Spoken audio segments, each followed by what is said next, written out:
बिस्मिल्लाहिर्रहमानिर्रहीम। अस्सलाम वालेकुम नाज़रीन किराम, पाकिस्तान में सियासी हलचल मची हुई है।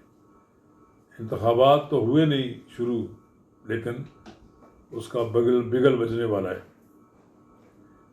सियासी जोड़ तोड़ जारी है। पीटीआई के ऐसे बखरे किए जा रहे हैं और पीटीआई की लाश पर गिद्ध अपना हिस्सा लेकर जाने की कोशिश कर रहे हैं। नाज़रीन किराम, कबल इसके हम आगे बढ़ें, अगर आपने मेरा यूट्यूब चैनल नवाज़ रज़ा के साथ अब तक सब्सक्राइब नहीं किया तो बराए करम इसे फौरी तौर पर सब्सक्राइब करें, लाइक करें और अब आपके साथ शेयर करें और आइकॉन का वो बटन दबाना ना भूलिए कि जब आप वीडियो लोड करें तो सबसे पहले आपको इत्तला मिले। नाज़रीन किराम, पीटीआई ने के लीडर ने तो खुद अपने पाँव पे कुल्हाड़ी मारी। एक ऐसा बड़ा जुर्म किया जिसकी अब एस्टेब्लिशमेंट की किताब में कोई माफ़ी नहीं है।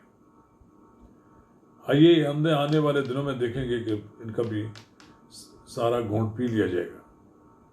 उसके बाद क्या होगा? पीटीआई ग्रुपों में तकसीम हो रही है। शाह महमूद कुरैशी अपना उस पर क्या कहते हैं, दाल दलिया पकाने की कोशिश कर रहे हैं। वो होल सेल उनका ख्याल ये है कि मैं इमरान खान की हमायत में आग लेकर पूरी पीटीआई पे कब्जा करूँ। दूसरी तरफ इस्तेहकाम में पाकिस्तान पार्टी, ये सारे पीटीआई के लोग हैं जो छुपते छुपाते उनके घर पर पहुँच गए।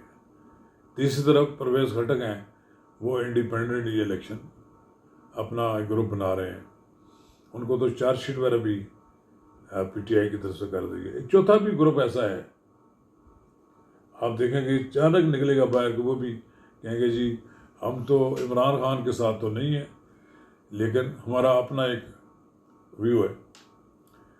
खान साहब की ये बड़ी बदकिस्मती है कि ये एक तूफान टाइटैनिक नज़र आ रहा है और फिर कहते थे जी महंगाई ने उनको बड़ा टाइटैनिक बना दिया।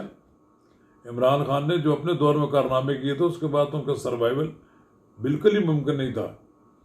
लेकिन पिछले 14-15 माह की हुकूमत ने भी तो कोई कारनामा सर अंजाम नहीं दिया। मैं डार को लोग सारे जिम्मेदार करार देते ना कि डार ने ये किया, डार ने वो करना था। डार ने जितना कुछ करना था कर दिया। पाकिस्तान ने IMF से माहिदा करके पाकिस्तान को डिफ़ॉल्ट होने से तो बचा लिया। ये डिफ़ॉल्ट होता तो फिर इनका देखते कि क्या शोर मचाते, कहते देखें इमरान खान था तो डिफ़ॉल्ट नहीं हुआ, ये आए तो डिफ़ॉल्ट कर लिए, और उन्होंने बिलाखिर पाकिस्तान को डिफ़ॉल्ट होने से बचा लिए।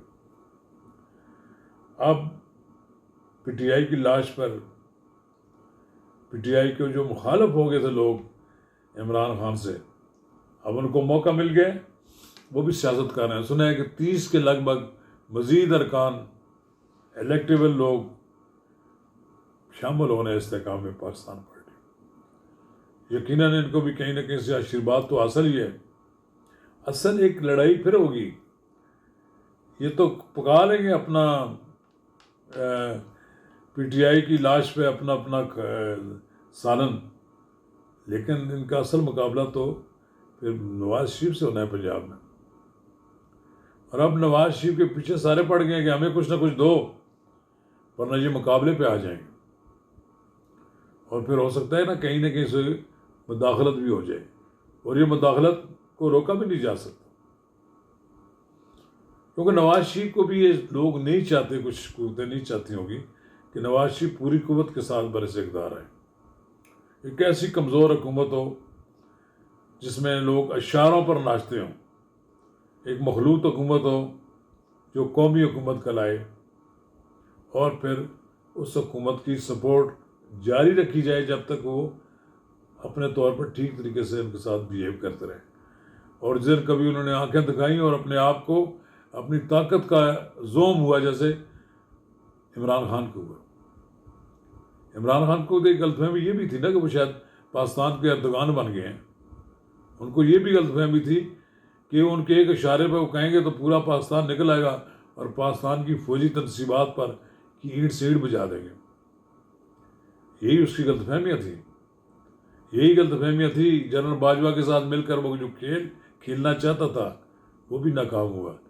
जनरल बाजवा के साथ जब उनकी अंडरस्टैंडिंग थी तो वो कहते थे हम एक पेज पर हैं, और फिर आखिरी वक्त में जनरल बाजवा और दोनों एक ऐसा खेल खेलते रहे जिसमें जनरल बाजवा ये चाहते थे कि इमरान खान उनके हाथ में आ जाए और मैं एक बार फिर अपनी नई एक एक्सटेंशन ले लूँ, लेकिन वो एक्सटेंशन ना ले सके।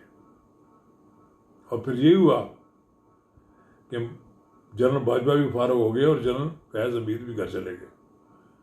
अभी तो फौजी अदालतों में मुकदमात चल रहे हैं, पता नहीं कौन कौन सा शख्स सहूलतकार मनसूबा साज उसकी जद में आता है। ये देखने वाली बात है कि इस वक्त मुल्क में इमरान खान का मुकाबला करने के लिए जो सबसे बड़ी ताकतवर जमात है वो है मुस्लिम लीग नून। पीपल्स पार्टी भी चाहती है कि हमें पंजाब में कुछ खैरात दे दी जाए। मुमकिन है उनके 2-4 आदमी तो अपने ज़ोर से भी जीत सकते हैं, जिनमें मखदूम अहमद, महमूद अहमद और इस तरह दूसरे कुछ लोग, लेकिन यूसुफ रज़ा गिलानी, कमर ज़मान कायरा या हमारे दोस्त नदीम अफजल चंद, ये तो जब तक इनको मुस्लिम लीग नून की आशीर्वाद हासिल नहीं होगी ये कामयाब नहीं होंगे। लेकिन कितने नशस्तें छोड़ सकते हैं पीपल्स पार्टी के लिए मुस्लिम लीग नून, उसके बदले वो क्या होने देंगे? क्या सिंध से वो उनको कोई नशस्तें देने के लिए तैयार होंगे? मुझे पता है कि पीपल्स पार्टी एक सीट भी छोड़ने के लिए तैयार नहीं होगी सिंध से। असल लड़ाई इस बात पर भी होगी ना कि अगली पार्लियामेंट में किस जमात के ज़्यादा से ज़्यादा अरकान मुंतखब होकर आते हैं, उन्हीं की बुनियाद पर फिर उनका अगला वज़ीर आज़म मुंतखब होगा। कभी मुस्लिम लीग ये तो नहीं इजाज़त देगी कि टोटल इतने लोग जीत कर आ जाएं पीपल्स पार्टी के, कल वो अपनी मर्ज़ी का वज़ीर आज़म बना दें। यकीनन मुस्लिम लीग नून ये तो कबूल कर लेगी आसिफ अली ज़रदारी को सदर। और ये बात भी है कि मुस्लिम लीग नून की गुड बुक में फजल रहमान भी हैं। फजल रहमान वाक़तन इस मुल्क के बहुत बड़े सियासतदान हैं, और आज भी मैं ये समझता हूँ कि मौलाना फजल रहमान की सियासत जो है सबसे आगे है। ये जितने लोग कहते हैं ना कि आसिफ अली ज़रदारी ने ये कर दिया वो कर दिया, इसमें आप देखेंगे हार्ड लाइनर अगर था ना वो तो मौलाना फजल रहमान था। मौलाना फजल रहमान ने जहाँ देखा कि आसिफ अली ज़रदारी और नवाज शरीफ को दबाने की कोशिश की जा रही है, शहबाज शरीफ से अपने मतलब की बातें मनवाने की कोशिश की जा रही है, वहाँ वो खड़े हो गए और मौलाना फजल रहमान ने उनको सहारा दिया। और अब भी मैं ये समझता हूँ कि मौलाना फजल रहमान जैसे शख्स को भी एक बार मौका मिलना चाहिए कि वो इस मुल्क का सदर बने। पीपल्स पार्टी ने तो एंजॉय कर लिया जो कुछ करना था। पीपल्स पार्टी तो एक तवील इक़्तिदार की फहरिस्त है। मौलाना फजल रहमान के बारे में कहा जाता है इनके बुजुर्गों ने पाकिस्तान के क़याम की मुखालफत की थी, वो तो इसकी अब अजाला कर दिया ना, उन्होंने अजाला कर चुके हैं। इनको सदर बना दें, ये मज़ीद अजाला कर दें। मौलाना फजल रहमान की हिंदुस्तान में मुस्लिम कम्युनिटी में बेपनाह कदर व मंजिलत पाई जाती है। मसला कश्मीर पर